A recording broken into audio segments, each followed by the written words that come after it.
मोहम्मद बिन सलमान ने पाकिस्तानियों को तलब किया। पाकिस्तानी बोले कि जी हम तो आज हज करने जा रहे हैं, जनाब हमारा तो कोई मीटिंग वीटिंग है नहीं। और आज पता लगता है कि एक इस्लामिक नेटो की नींव डल गई है। मक्का एग्रीमेंट या मक्का पैक्ट या मक्का एग्रीमेंट, ये मक्का एग्रीमेंट, मक्का पैक्ट या मक्का अलायंस, जो जो इसे बेसिकली मक्का एग्रीमेंट, ये क्या है? ये मक्का के नाम पे इसका मक्का एग्रीमेंट रखा गया है। आप जानते हैं कि मक्का इस्लामिक पंथ में एक बड़ी मुकद्दस जगह है। अब ये एग्रीमेंट साइन किया आपके पाकिस्तान ने, आपके तुर्किया ने और आपके सऊदी अरबिया ने, और इसमें ये लिखा है कि attack on one is attack on others, यानी कि अगर आप सऊदी पे अटैक करोगे तो वो अटैक पाकिस्तान पे, वो अटैक तुर्किया पे, अगर आप तुर्किया पे अटैक करोगे वो अटैक सऊदी पे, वो अटैक पाकिस्तान पे, और अगर आप पाकिस्तान पे अटैक करोगे वो अटैक सऊदी पे है, वो अटैक आपकी तुर्किया पे है। और मेरे को आपको ये जानते हुए खुशी होगी और बहुत से लोगों की अब जलेगी, but I can't help them. आपका एलपीजी भी 67% अमेरिका से आ रहा है। 67% of the LPG is coming from America. और मुझे एक मोहतरमा एक बार एक टीवी डिबेट पे कह रही थी हमारा ईरान से आता है। मैंने कहा इधर you are a dinosaurs of the Jurassic era और you are 286, decide one. Anyway, खैर ऐसे बहुत डायनासोर्सों से पाला पड़ता रहता। तो एनीवे, तो ये साहब ये मिले, इन्होंने पैक्ट साइन किया, इसे मिलिट्री पैक्ट। ये कहते हैं डिफेंस पैक्ट है। ये देखिए तैयब अर्दोगन कहाँ बैठा, सऊदी कहाँ बैठा और पाकिस्तान कहाँ बैठा। अगर मैं एक लाइन खींच लूँ शायद 8-10 हजार किलोमीटर का फासला होगा।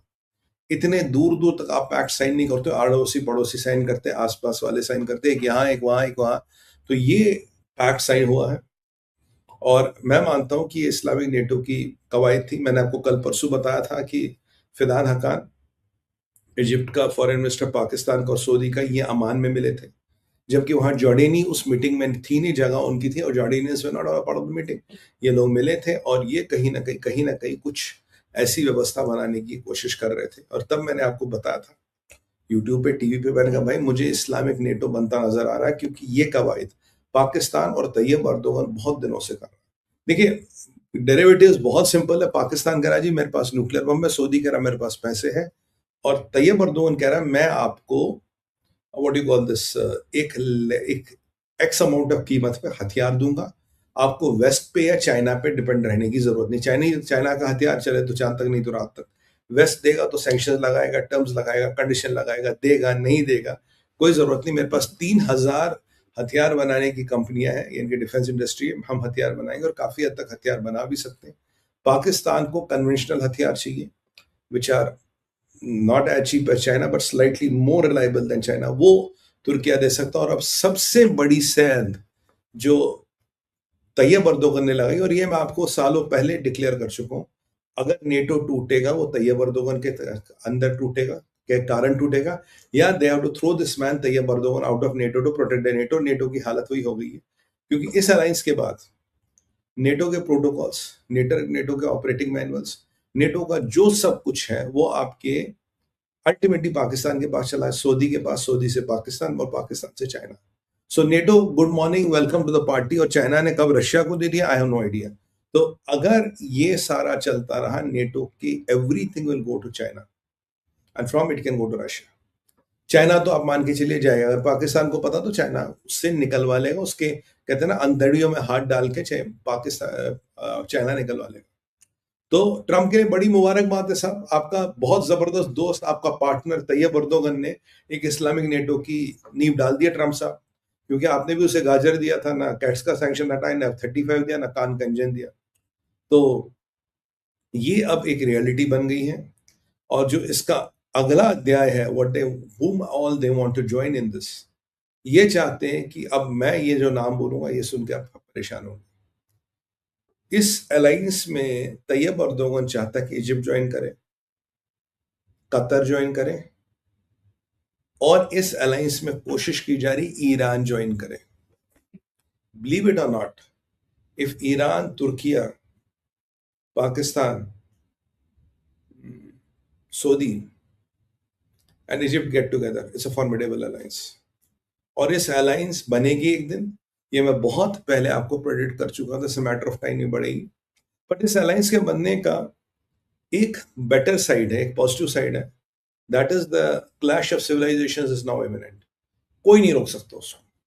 ये अलायंस बनी है रिलीजन के आधार पे, धर्म के आधार पे, नॉट धर्म ऑफ धर्म, मजहब के आधार पे बनी है। तो मैं जरा क्रूड वर्ड यूज करता हूँ, मजहब के आधार पे बनी है। तो एक दूसरा अलायंस भी बनेगा which will be non Muslim alliance. उसमें क्रिश्चियन नहीं, उसमें हम भी हो सकते हैं, इसराइलीज भी हो सकते हैं, मतलब it's a Muslim alliance, there be non Muslim alliance will shape up in the world.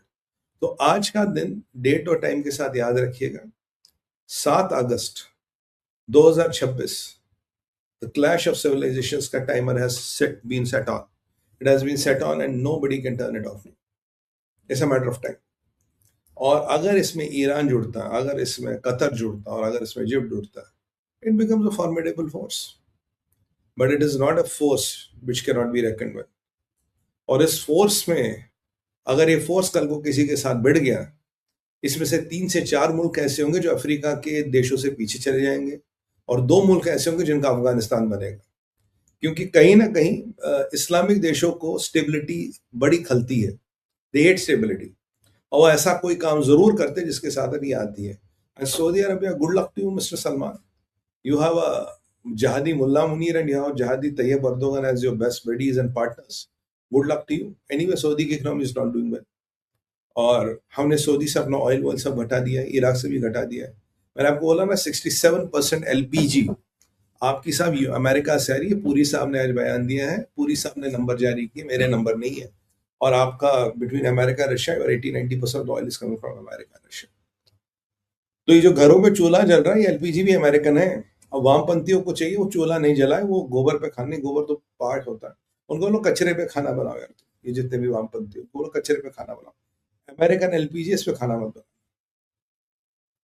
तो ये एक वास्तविकता हो गई है। इट्स अ न्यू अलायंस जो shape in the world, and honestly it is not a good thing to happen. And मैं झूठ नहीं आपको बोलूंगा, अगर इसमें Iran, Qatar and Iran, Qatar, Egypt जुट जाते, it becomes a formidable alliance. और धीरे धीरे अब इसमें देखें और मुल्कों को जोड़ दिया जाएगा, तो अल्टीमेटली ये 15-20 देशों का अलायंस बनेगा। और मुझे समझ नहीं आ रहा कि अगर तैयब अर्दोगन ने एक मिलिट्री अलायंस का पार्ट लिया, what is he doing in NATO?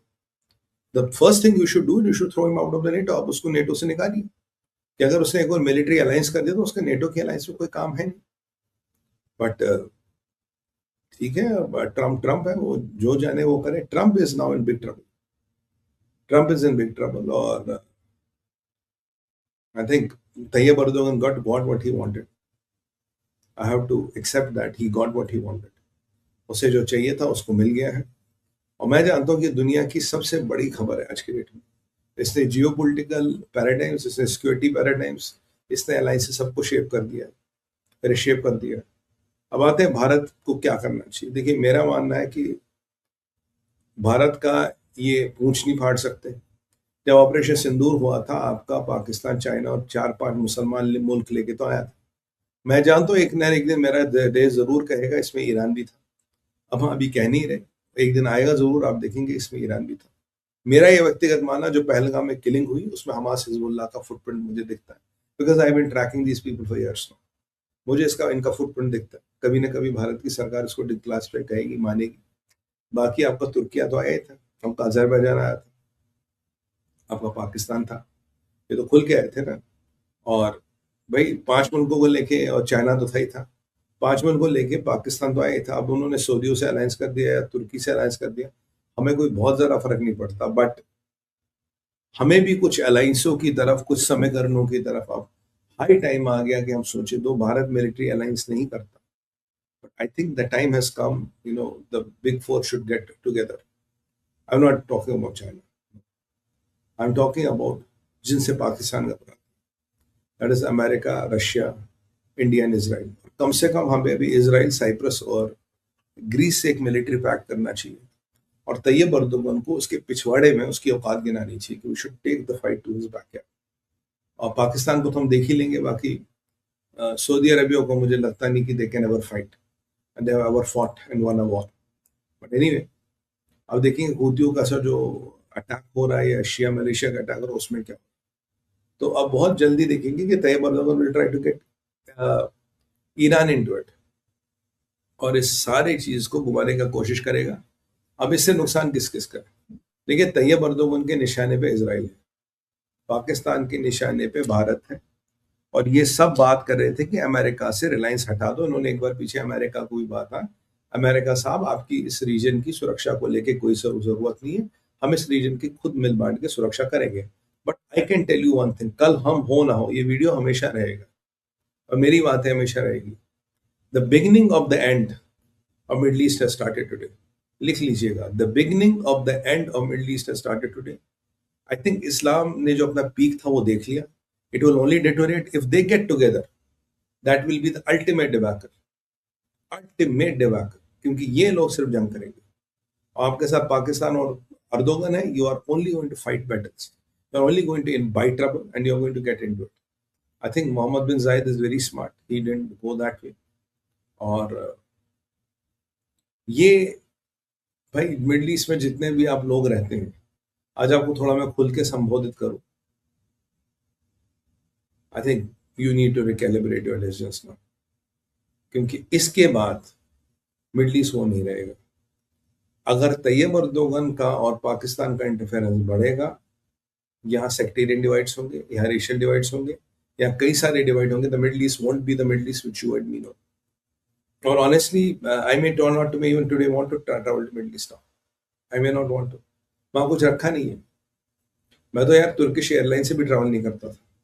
I used to travel, I used to go through Aeroflot to Europe, क्योंकि एक तो लगेज ज्यादा देता था, but I avoided going to Turkey. I didn't want to go through stuff.